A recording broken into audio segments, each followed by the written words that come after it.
Hello everyone, how are you doing? This is MD Tech here with another quick tutorial.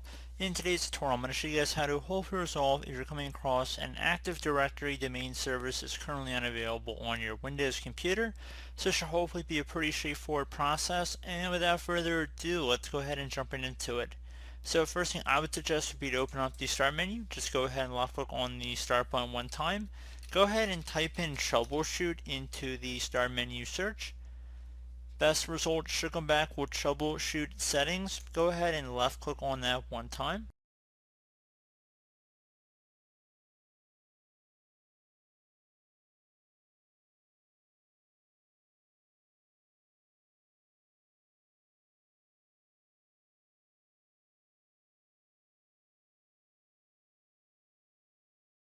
Now you want to scroll down on this page where it says get up and running and select printer, find and fix problems with printing, and then select run the troubleshooter.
So if it makes any suggestions here, it's just applying the fix.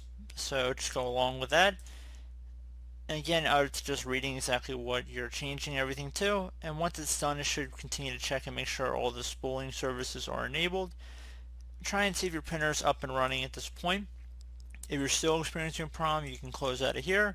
Open up the Start menu, type in Control Panel this time, and then select Control Panel from the Start menu search results. And now for the View By category, you want to set it to Large Icons. And once you've selected your view to large icons and it appears how it shows up on my computer right here, you want to go ahead and select the Devices and Printers selection. So go ahead and left click one time on that.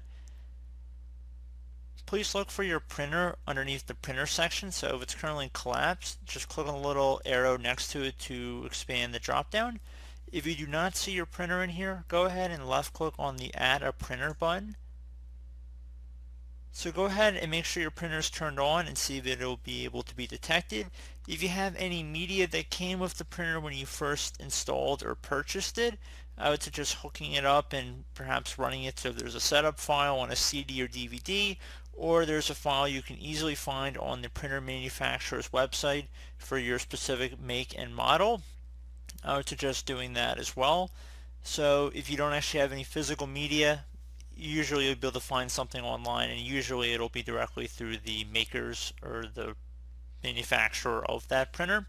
So I don't actually have any printer hooked up here, but it should hopefully show up, and then you can also select the printer I want isn't listed here and go through the additional options here so you can see we can go further with it. However, I will save that for you guys if you get to this point, so just kind of customize it again based on your own options. Everyone will be a little bit different here. If you're using a really old printer, you're probably going to want to select the first option to select my printer is a little older, help me find it.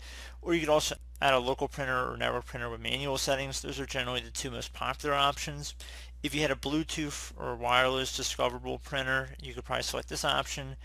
TCP IP address is probably going to be least applicable to most home users, but I'm sure there's still a market for that.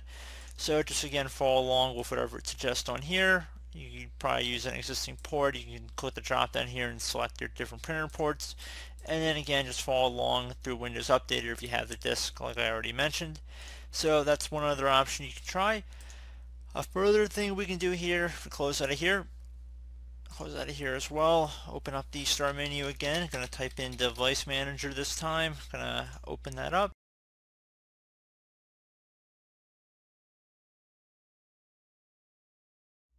You want to expand the print queue section, so either double click on print queue or left click on the little arrow next to it to expand the drop down.